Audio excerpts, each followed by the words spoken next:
the term limits in the Constitution are part of the social justice provisions of the Constitution. If you read Section 1 of Article 13, it is to try to address the social, economic, and political inequalities, and by equitably diffusing wealth and political power for the common good. That is part of the social justice theme of the Constitution, the term limits. Yung term limits po na linagay natin sa Saligang Batas ay intended to give chances to others to also hold public office. And it's really a limitation on the democratic right of the people to choose their leaders. And as a limitation, it is an exception to the rule. That's why as a magistrate of the Supreme Court, I've always considered my approach as to whether or not a proposition at issue is the rule or is the exception. If it is the exception, then it should be strictly construed. So since term limits are the exception in a democratic polity, any interpretation should be strictly construed. So in case of doubt, you should not uphold term limits. You should uphold the right of the people to choose whoever they want.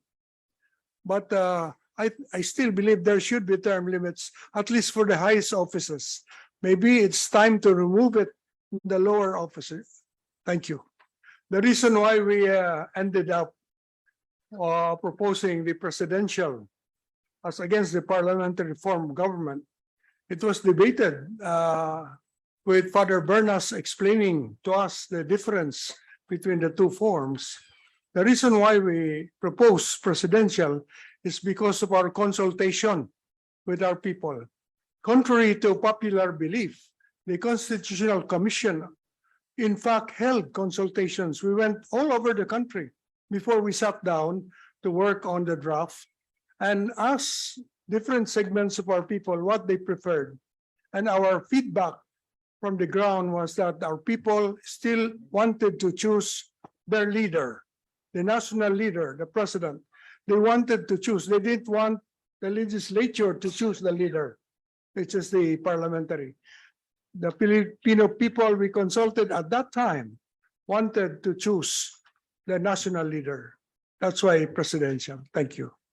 Ang basic position ko talaga noon pa man, it's not the form of government that matters. Kay federal yan, kay parliamentary yan.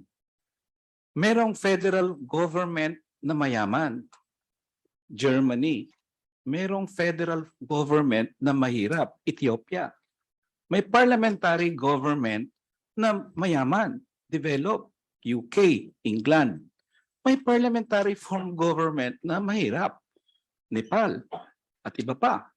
Merong presidential form of government na mayaman, US, may presidential form of government na mahirap, Pilipinas. So for me, it doesn't matter. That's why during the debates here, I was telling some of my colleagues, ako wala akong problema talaga sa form of government. Resolbahin nyo ang land reform, political dynasty, corruption. Resolbahin nyo. I would be very happy to do that.